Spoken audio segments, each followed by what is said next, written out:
Organised adventure rides are a brilliant way to get out on your bike and enjoy a pre-mapped route without the hassle of having to make that route yourself or scour the internet to find GPX files, which just cuts into time that you should be spending watching Bigfoot videos on YouTube. These types of rides can range from a single day to a week or more, and they roll into places that you may have long had on a bucket list, like far north Queensland, the South Aussie desert, the Hunter Valley or the Vic High Country. Operators meticulously plan routes and showcase the best landscapes and trails, ensuring riders experience a diverse range of terrains from rugged mountain trails to picturesque coastal roads. Safety should be a top priority for an experienced and professional tour company. Tour operators typically provide comprehensive safety briefings and medical staff that are on hand should anything go wrong. And one of the most rewarding aspects of any motorcycle tour is the sense of community that develops among the ride. The shared stories and experiences build lasting connections, and you can meet people that remain as a mate for the rest of your life. And if this is one of your first experiences riding far from home, then you'll also have the chance to meet with experienced riders who can pass on their knowledge. But even though much of the planning has been done for you, you still need to approach a tour with the mindset that helps you make the best out of it and to finish safe and sound, just like any other ride really. And here are the 10 best tips to help you survive and enjoy your adventure tour. 1. Adventure Ride Recon. Read the brief and speak to the operator to make sure the ride is within your skill level. A lot of rides offer various route options that present easy and hard sections, so you can skip the bits that might terrify you, like clowns terrify me. Be honest about where you're at with your skills and experience and find a ride that matches. If you want to push yourself a bit, that's fine, but let the tour operator know that you're trying to level up so they can keep an eye out for you or offer special instructions. It's best to work your way up to the more difficult trails and not just throw yourself into it, because life can be pretty miserable when you're struggling every day just to get through. 2. Stay focused.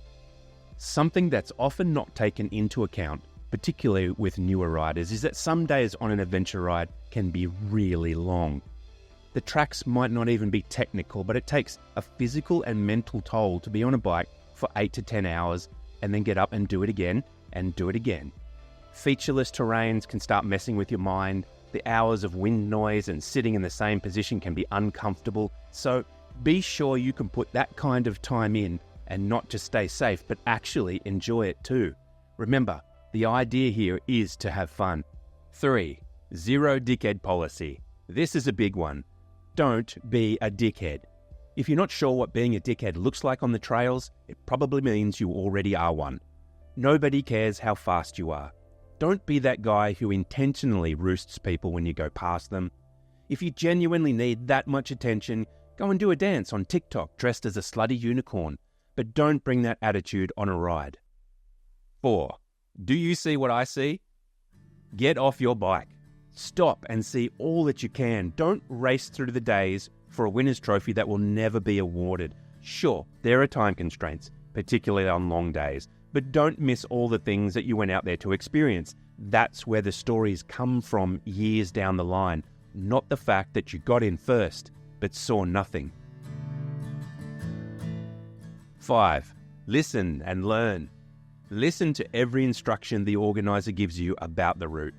They know how to get around potential dramas for when the weather goes to shit. They'll know if certain tracks have been closed at short notice or if there's a particularly nasty hazard along the way. If you're told not to go a certain way, don't do a Fleetwood Mac and go your own way. 6. The end is nigh. Don't listen to doomsayers, and there's often one on a ride that'll talk up the dangers of a water crossing until you're convinced you must be crossing the Southern Ocean. Or they'll tell you that the last time they came through here, a rider went through that bull dust hole and he was sucked into a time vortex never to be seen again. These particular riders are often loud and hard to ignore, but you'll be stunned by how often they're completely wrong. And if you're worried about a section, ask the organizer if you should be concerned. 7. Take a breath. This is a simple one. Slow down to stay safe. It's not a defeat of your manhood, and it shouldn't be a dent to your ego to ride at a safe pace. It's better to see the end of a ride day with a beer in your hand than a drip in your arm. 8. Drink up, people. Stay hydrated. If you feel thirsty, you're already dehydrated. If you take a drink at that point, it might not take an effect for another 45 minutes, by which you'll be even more dehydrated. Now times that by days and days on a bike, and you can see how this can catch up with you big time. Dehydration can cloud your thinking and diminish your physical energy. And no, beer is not an agent of rehydration, but if anyone ever cracks that code, they'll be a billionaire. 9. Say no to munted moto. Don't show up on a shitter. It's not up to the tour company staff to keep your clunker cranking when it should be laid to rest. They have enough to do without having to dedicate hours to keep a crap heap running. And don't rock up on an R1250 GS to do the telegraph track. Make sure you're on a bike that's fit for purpose. 10. Get stuck in. Just do it. Don't dream about it year after year. If you can find the time and the money, go ahead and make some lifetime memories and maybe meet some lifetime friends. Have a look at the tour company calendars and see if there's something coming up that spins your beanie. The major ones have their own styles and approaches. Some supply bikes, some are single manufacturer only, while some are ride what you brung type deals. But the experience is what you're chasing, and it's worth the effort. Just keep these 10 tips in mind, and you'll be banking stories and ready to go again, over and over and over. Go and get some.